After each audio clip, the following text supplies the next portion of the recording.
Hello friend, હર મહાદેવ, જય ભોળાનાથ.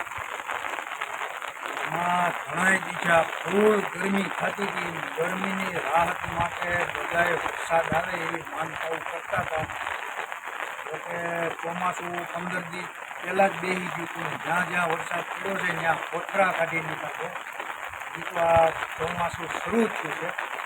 અને આપણે રાજુલામાં કેટલા દિવસ ફૂલ બફારો ચાલુ હતો અને વરસાદની રાહ જોતા હતા. વરસાદની રાહનો આજે અંત આવ્યો છે અને આ ચોમાસાનો પહેલો કંઈક વરસાદ છે કે જે આપણા રાજુલામાં પડ્યો છે.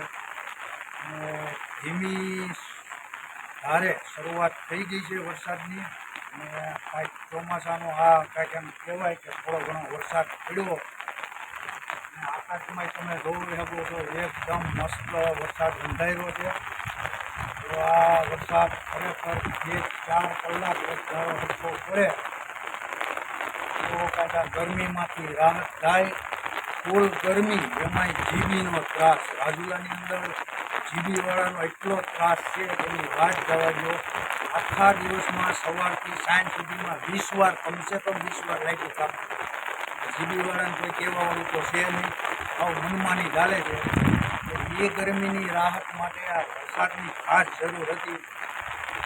આજે કાંઈક વરસાદ પડ્યો છે ને આપણે ભગવાનને પ્રાર્થના કરીએ આ વરસાદ આજે આખો દિવસ પડે જેથી વાવણી પણ થાય, ખેડૂતોને ફાયદો થાય અને આપણા ડેમમાં નવા નીર આવે.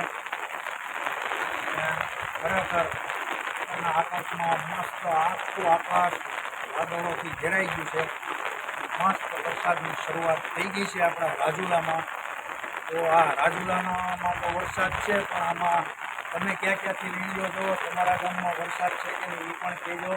જોતા તો એવું લાગે છે કે વરસાદ આપણા સૌરાષ્ટ્રમાં લગભગ બધે અત્યારના પડતો જ છે. મસ્ત વરસાદ ધીમી ધારે ચાલુ થઈ ગયો છે. 4-5 કલાક જો હલકો પડે તો ગરમીમાંથી ખાસ રાહત મળે.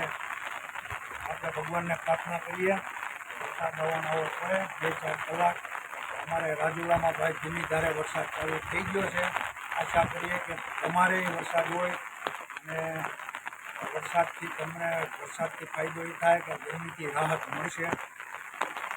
આપણે પહેલો વરસાદ છે એટલે નાહવાનું છે તો ધીમી ધારે આવે છે. આશા કરીએ કે ફૂલ વરસાદ આવે. આજે આપણે નાહવા માટે નથી.